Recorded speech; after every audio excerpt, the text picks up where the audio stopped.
yang kukira pengampunan yang ku terima kasih.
Ayat 16 sampai 18 ya. Oke, Pak. Didengarkan, direnungkan, dan kita baca. 1, 2, ya. Karena begitu besar kasih Allah sehingga Ia telah memberikan anaknya yang hidup, supaya setiap orang yang percaya kepadanya tidak binasa, melainkan beroleh hidup yang kekal. Sebab Allah mengutus anaknya ke dalam dunia, bukan untuk mengadili dunia, melainkan untuk menyelamatkan manusia. Barang siapa percaya kepadanya, ia tidak akan dihukum. Barang siapa tidak percaya, ia telah berada di bawah hukuman, sebab ia tidak percaya dalam nama Bapa. Oke, bisa putar videonya satu sini. Ada videonya?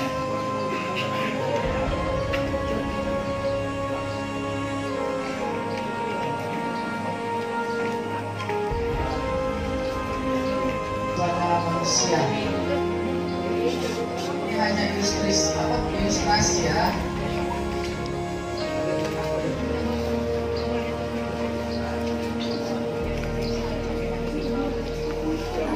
Besar kasih Allah akan dunia ini, sehingga Ia telah mengaruniakan anaknya yang tunggal, supaya setiap orang, berarti bukan hanya orang Kristen ya, setiap orang yang percaya kepadanya beroleh hidup yang kekal ya. Nah, firman Tuhan pada siang hari ini mengingatkan kita kembali bagaimana pengorbanan Tuhan yang luar biasa di dalam kehidupan kita, pengorbanan yang tiada tara, yang tidak bisa dibandingkan oleh apapun. Kenapa tidak bisa dibandingkan oleh apapun? Karena Dia mau mati, karena Dia rela mati demi manusia yang berdosa, ya. Jadi luar biasa sekali tentang kisah kisah Yesus Kristus ini, bagaimana dia memiliki perjuangan, penderitaan, pengorbanan yang luar biasa. Pengorbanan seorang ayah, ya. Kita sudah lihat gambarnya, videonya. Dia memiliki seorang anak yang sangat dikasihinya, yang sangat dicintainya. Jadi bapak ini adalah seorang penjaga rel kereta api. Di dalam kereta api itu banyak orang-orang yang jahat, banyak orang-orang yang melakukan dosa, ya. Adalah itu yang menggunakan narkoba, adalah yang kesepian, tidak diperhatikan, adalah yang berantem, macam-macam, ya, yang ada di dalam kereta api itu. Nah, di situ disampaikan bahwa dia atau bapaknya ini pada saat itu membawa anaknya ke stasiun kereta api. Nah, tiba-tiba anaknya ini main dari situ, sekitar itu. Mungkin dia betul bapaknya ini perbaiki dulu, ada yang rusak. Tiba-tiba anaknya jatuh dan kereta api juga berbarengan melewat. Jadi dia mau menyelamatkan, bingung siapa yang diselamatkan. Di kereta api itu ratusan orang, tapi di kereta api itu banyak lagi yang melakukan kejahatan. Sementara anaknya juga harus diselamatkan. Nah, dia mengambil keputusan bahwa dia harus mengorbankan anaknya, mungkin terlintas, ya, terlintas oleh kereta api itu, supaya yang di kereta api tadi bisa selamat semuanya. Jadi di sini disebutkan bahwa inilah pengorbanan seorang ayah kepada kepada banyak orang demi menyelamatkan orang-orang yang ada di dalam kereta api tadi. Ya, nah artinya di sini kesimpulan daripada video ini adalah sekalipun Allah mengasihi anaknya, sekalipun Bapak ini mengasihi anaknya, tapi demi menyelamatkan banyak jiwa di dalam kereta api itu, dia rela mengorbankan. Bisa saja rel kereta api tadi ditutup, dia bisa menyelamatkan anaknya, tapi yang di kereta api itu pasti hancur, pasti mati semuanya, ya. Tapi dia berusaha, dia harus mengorbankan anaknya supaya semuanya selamat, ya.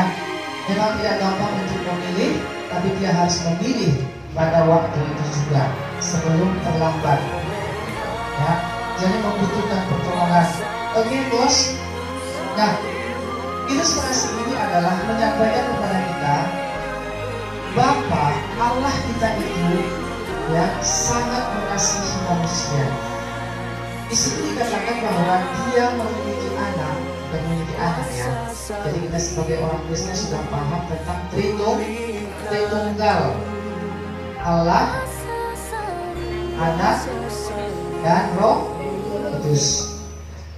Yesus Kristus itulah anak tadi. Dia dikandung oleh Maria. Jadi dia lahir bukan antara hubungan suami istri, tapi dia lahir dari Roh Kudus, ya. Maka kita lihat di situ, kenapa dia dari Roh Kudus? Kita lihat di situ, dia ada di dunia melalui rahim seorang manusia, ya.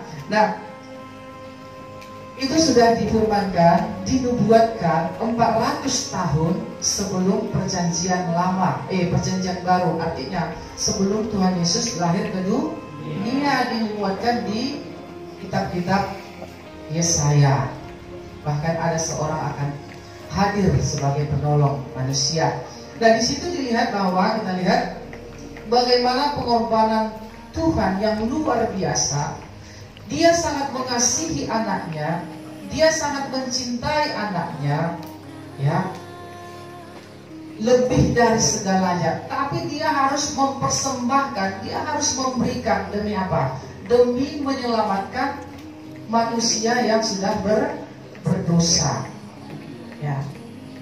Jadi di situ dikatakan sekalipun mungkin dia merelakan penderitaan bapaknya tadi ya. Artinya dia harus menyerahkan anaknya itu, tapi demi menyelamatkan kita ya, dia rela mengorbankan anaknya.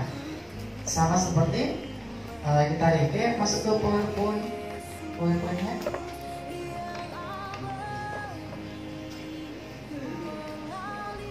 Korbankan anaknya kira-kira.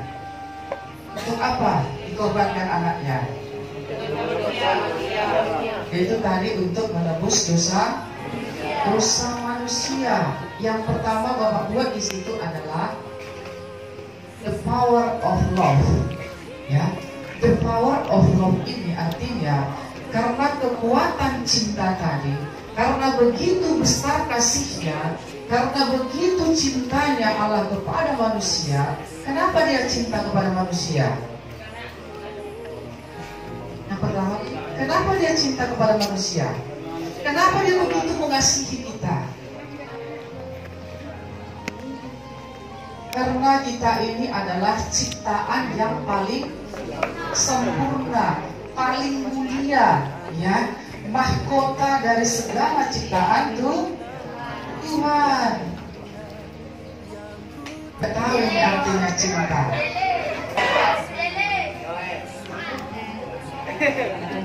Cinta merupakan sifat baik yang mewarisi semua kebaikan, perasaan, belas kasih, dan kasih sayang. Di sini kalau sudah jatuh cinta, nggak mungkin cintanya ditampari kan? Aku cinta kali sama pas, aku sayang kali sama kau, enggak, ya kan? Cinta merupakan sifat baik yang mewarisi semua kebaikan. Kalau kamu cinta sama orang tuamu, pasti kamu akan memberikan yang terbaik. Gak mungkin dimaki-maki. Aku cinta sama kau, Mak, lalu dimaki. Ya, jadi semua yang diwariskan, apa yang diwariskan, diturunkan yang baik-baik. Ya, berikut perasaan belas kasihan. Sebentar, dia. Perasaan belas kasihan. Ya, apa itu berbicara dengan belas kasihan? Kalau mama kita kerja pulang malam, bapak kita kerja pulang malam, kita merasa kasih. Aduh, kasihan kali lah mamaku ini, bapakku ini. Dia berjuang di PT, di tempat kerja sampai gak tidur demi aku. Ada belas kasihan. Dari belas kasihan itu, lalu dia bisa berkorban melakukan sesuatu demi orang tuanya. Ya, berikut dan kasih sayang. Ya, jadi itu merupakan cinta, sifat yang baik diwarisi semua kebaikan, perasaan belas kasih, dan kasih sayang. Next, cinta adalah sebuah aksi, kegiatan aktif yang dilakukan manusia terhadap objek lain. Kalau kamu mencintai, tidak hanya sekedar berbicara, tapi aktif. Aktif artinya bergerak ya. Aktif, kegiatan, ada sesuatu yang dilakukan terhadap objek lain berupa pengorbanan diri. Lu anak-anakku, kira-kira kalian mencintai orang tua, apa yang sudah kalian korbankan? Ya, katanya tadi cinta. Berikut empati. Empati. Apa itu empati? Empati itu langsung melakukan, ya, langsung mendatangi. Ada perhatian, kasih sayang, membantu, menuruti perkataan. Ini kalau kamu cinta sama bapak, pasti kamu menuruti perkataan bapak. Tapi kalau kamu tidak cinta, berarti kamu akan melawan bapak. Sama juga guru-guru semua ya. Ditanya cinta, tapi disuruh buat PR aja nggak bisa. Ini nggak cinta dia, ya, benci. Mengikuti patuh, dan mau melakukan apapun yang diinginkan objek tersebut. Siapa yang sudah jatuh cinta di sini? Waktu anak bapak yang pertama itu, kan, terus bapaknya mengidam, saya mau makan ini. Lalu saya cari sampai dapat. Bukti dia apa? Dilakukan ya. Siapa yang sudah jatuh cinta, yang sudah punya cinta di sini? Nah, kita punya cinta semua, cinta sama orang tua. Jangan ada yang dipikirkan ya. Oke, berikut.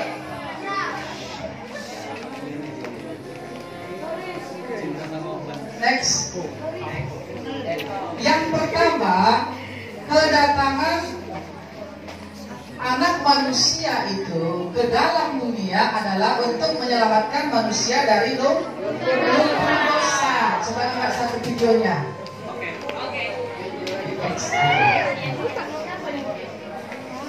Penuh dengan kejahatan, penuh dengan segala yang tidak berkenan kepada Tuhan, namun Dia mau menyelamatkan kita, ya.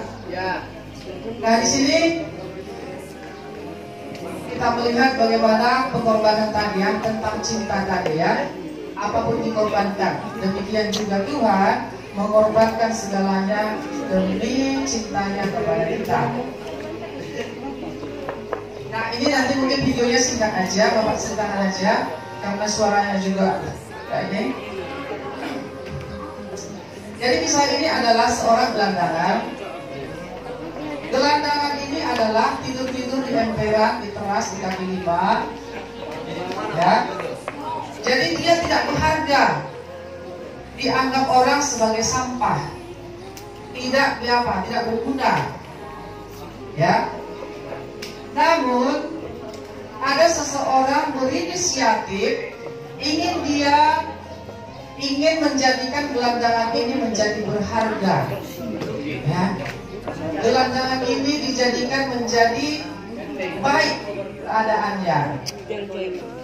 Lalu dia membawa yang gelandangan ini, ya. Mungkin ini sudah lama dicari ya. Lalu pagi-pagi dia mencarinya, ternyata yang gelandangan itu ada di kaki lima. Lalu datang dia, dilihatnya, ini yang saya cari itu. Lalu dibawanya, ya. Yang gelandangan ini tadi sangat kotor, sangat kumuh, rambutnya juga udah panjang, udah kayak nggak manusia lagi, kayak gimana ya dibilangnya? Nah, jadi bukan seperti layaknya manusia. Ya mungkin kenapa? Karena ya orang miskin kali ya, nggak bisa, terus nggak dapat pekerjaan, ya. Rambutnya pun sudah lama dimasukin di situ. Bukan orang gila kali, ya. Itu mungkin juga stres kali ya.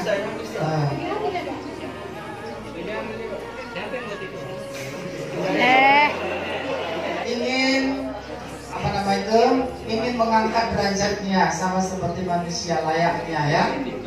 Dibawa ke salon, ya. Nanti kita lihat perubahannya, bagaimana dia berubah setelah diangkat, artinya setelah dia diurus.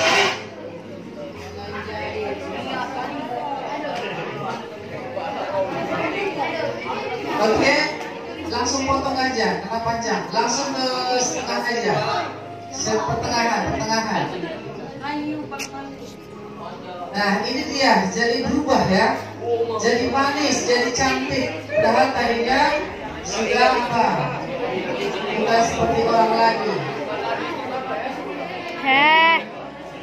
Oke, next, terus.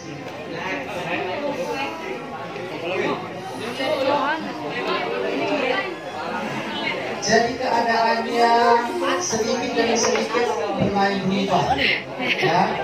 Dari tadinya manusia yang kotor, tadinya dari manusia yang dari anggap manusia ya. Tapi setelah dibawa, setelah diurus, ya, akhirnya dia menjadi cantik, akhirnya dia menjadi orang yang berharga gitu ya. Orang pun menjadi hormat kepada dia. Kenapa? Karena sudah diubah.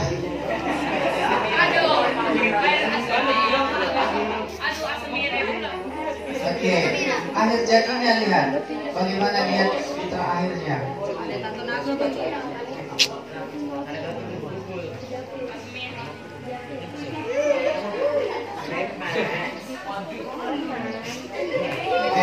Ini jadinya setelah diubah dia pun heran, ternyata aku secantik ini. Ya. Lalu diberikan pakaiannya yang bagus.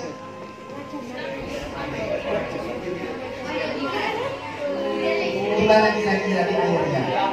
Sudah nggak istri pejabat ya? Oke. Apa yang kita stop dulu ya? Apa yang kita pelajari dari sini adalah demikianlah kita manusia yang hidup di dalam dosa, kita kotor, kita najis, karena kita melakukan segala kejahatan. Tapi Tuhan tadi datang berinisiatif ingin menjadikan kita menjadi manusia yang baru. Tadinya tidak berguna, tadinya tidak dihargai orang, tapi karena kita mau, ya, datang Tuhan, lalu kita membuka hati, maka kita diubah atau diubahkan. Itu tadi ilustrasi tentang ini. Next ke PowerPoint ke berikutnya. Itu tadi diangkat dari lumpur dosa, ya. Yang kedua adalah dihiasi dan dimuliakan. Ini masih nyambung dengan cerita yang tadi, ya. Setelah kita diangkat dari dosa, diangkat, ya, diselamatkan dari lumpur dosa, maka kita dihiasi dan dimuliakan. Kita menjadi terpandang. Kenapa? Karena kita menjadi bermanfaat dan berguna. Ya. Nah, dalam kelas 789 di sini dikatakan kalian dihiasi dan dimuliakan supaya bisa berguna. Nah, pada saat inilah kalian dihiasi. Pada saat sekolah, artinya kalian harus belajar dengan baik, belajar sungguh-sungguh. Ada waktunya nanti kalian akan didengarkan oleh orang-orang pembesar di saat kalian sudah menjadi orang yang berguna, ya. Siapapun akan mendengarkan kalian berbicara. Artinya sudah berubah dari hidupnya, sudah dihiasi dan dimuliakan. Berikut, menjadi alat Tuhan. Di sini tadi, apa sih tujuan kita hidup dalam dunia ini? Apa tujuan Tuhan kita ada dalam dunia ini? Ya? Ada tujuan Tuhan menjadikan kita hidup dalam dunia ini. Pertama adalah untuk menjadi penyembah Tuhan, ya, menjadi alat Tuhan. Jadi kita ada dalam dunia itu bukan hanya sekedar hidup, makan, berkeluarga, tua, punya cucu, punya anak, lalu meninggal, mati, ya. Bukan hanya sebatas itu, tapi Tuhan mau menjadikan kita menjadi alat Tuhan. Bagaimana caranya menjadi alat Tuhan? Tidak harus kita menjadi pendeta, tidak harus menjadi sintua, tidak harus menjadi penatua, perhanger, tapi apa? Hidup kita yang menjadi contoh, ya. Ada orang-orang yang sudah melayani gereja pun bisa jatuh dalam dosa tidak sesuai dengan firman Tuhan. Bukan seperti itu yang dimaui oleh Tuhan, bukan seperti itu yang dikehendaki oleh Tuhan. Tapi Tuhan mau adalah kita menjadi alat Tuhan, benar-benar apa? Melayani Tuhan, ya. Ini yang Tuhan rindukan di dalam kehidupan kita. Jadi siapa di antara kalian itu mau menjadi anak Tuhan, tentunya harus apa? Harus sungguh-sungguh mengikut Tuhan, ya. Harus sungguh-sungguh melakukan perintah Tuhan, melakukan apa yang difirmankan Tuhan. Oke, next.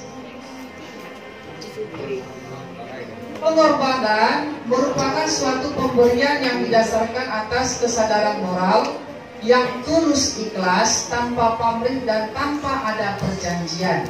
Ini sudah dilakukan oleh Tuhan Yesus. Pengorbanannya, pemberiannya didasarkan atas kesadaran moral. Ya, bukan orang gila dia ya, makanya mau disalib.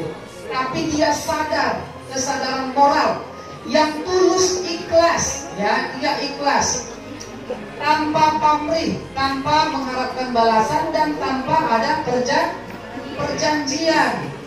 Pengorbanan merupakan akibat dari sebuah pengabdian. Pengorbanan didasarkan atas kasih Allah kepada manusia. Kasih Allah kepada manusia itu adalah kasih agape. Apa itu kasih agape? Kasih tanpa menuntut balasan, ya.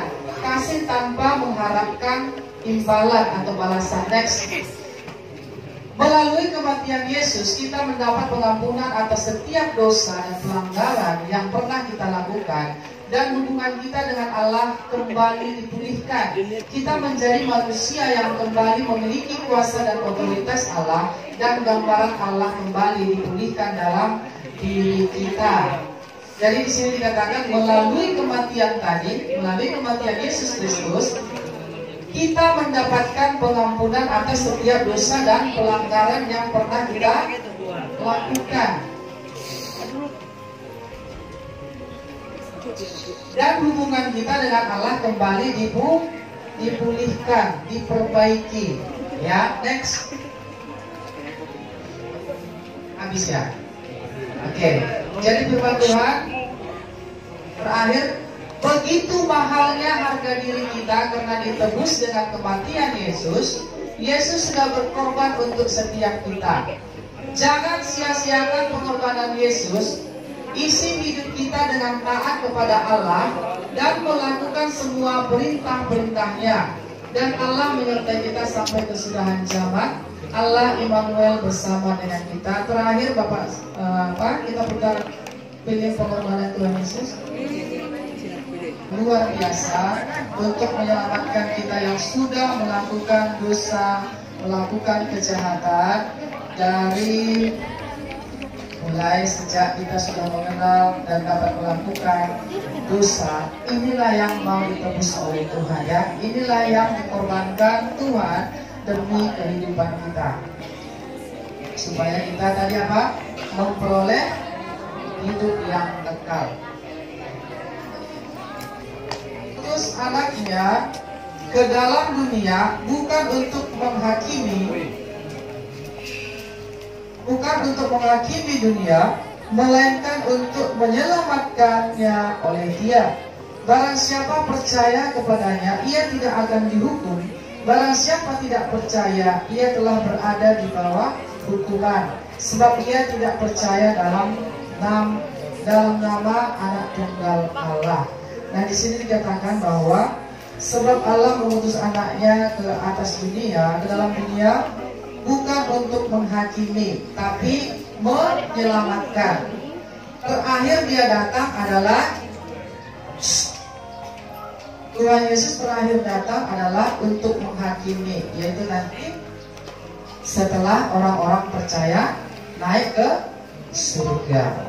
Setelah orang-orang percaya, dengan sekejap mata kita yang hidup berubah langsung naik ke surga. Disitulah kedatangannya untuk menghakimi. Oke, kita lihat bagaimana perjuangan pemberitaan pengorbanan Tuhan untuk hidup kita. Seharusnya kitalah yang harus disalibkan, kita yang harus dimurkai, kita yang harus dicambuk, disalibkan. Tapi ini Tuhan sudah korbankan semuanya bagi kita. Bagaimana kita melihat penderitaannya di kayu salib, ya, Via Dolorosa, perjalanan salib sampai ke bukit Golgota. Yang tentang kisah Tuhan Yesus disalibkan, bagaimana pengorbanannya kita sudah saksikan yang ditunjukkan. Nah, anak-anak semuanya, pengorbanan Tuhan sudah nyata dan jelas kita lihat bagaimana Dia mengorbankan hidupnya, bagaimana Dia memberikan nyawanya untuk menyelamatkan kita. Seharusnya dosa-dosa kita lah yang disalibkan, seharusnya kita lah yang dihukum, kita lah yang disalibkan, kita lah yang dicambuk karena perbuatan-perbuatan kita, karena dosa kita. Tapi itu sudah dibayar lunas oleh Tuhan Yesus. disalibkan di kayu salib. Bukit Golgota, darahnya tercurah demi menyelamatkan kita.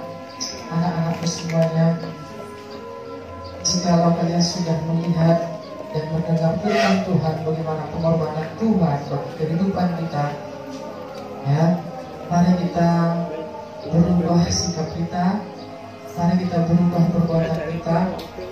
Kalau masih ada di antara kalian yang melakukan dosa, yang melakukan tidak berkenan di hadapan Tuhan, berarti kita tidak menghargai pengorbanan Tuhan, ya.